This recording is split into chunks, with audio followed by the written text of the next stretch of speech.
গাছের পাতা ছিঁড়ে যে সেই গাছের পাতা না, নারকোল গাছের পাতা, ডাব গাছের পাতা, ওইগুলাকে ছিঁড়ে মিছে মিছে হাতের ঘড়ি বানাতাম, চশমা বানাতাম। আম গাছ, ডাব গাছ, বট গাছের পাতা ছিঁড়ে ওইগুলোতে বালি ভরে আলপনার ডিজাইন করতাম। এগুলো তো আমরা মজা পেতাম। চোখে জল দিয়ে কান্নার অ্যাক্টিং করতাম, সাথে একটু থুথু লাগা দিতাম।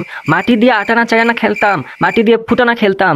গাছের পাতা ছিঁড়ে মাটির জিনিসপত্র দিয়ে, ইটা বালু সিমেন্ট দিয়ে আমরা জুলাপাতিল খেলতাম। আর এগুলো খেলতে যেয়ে বাড়ির লোকদের কাছে ধরা খেয়ে যেতাম। জাস্ট প্রেস্টিজটা একটু ভাবো যে কিরকম ছিল তখন প্রেস্টিজটা। বউ বিয়া দিতাম, পুতুল পুতুল বিয়া দিতাম, পুতুলের বরযাত্রী আনতে যাইতাম, মানে বাল পাকনা পোলা ছিলাম। জিপ বাইর করে মরার অ্যাক্টিং করতাম।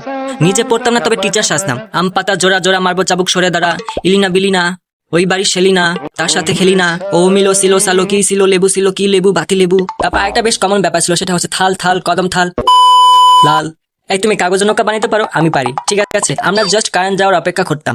কারেন্ট যাইতো আর আমরা ছাদে গিয়ে কানামাছি ভোবো খেলতাম, টিপটপ খেলতাম, টিপটপ ওয়েলকাম, চোর পুলিশ, লাইন বাই লাইন সিজে জুতা চোর খেলতাম। তারপর আটারুটি পাটার গোছ খেলতাম, লইরো চৈরো ঠিক হইয়া বই সাইরে আমার কমলা। তারপরে আমরা পাড়ার মিঠুন চক্রবর্তী হয়ে যেত, গোল্ড মেডেলিস্ট। আমাদের ছোটবেলার বিষয়গুলো আলাদা ছিল, কিন্তু জাস্ট প্রেস্টিজটা একটু ভাবো যে কিরকম ছিল তখন প্রেস্টিজটা। বউ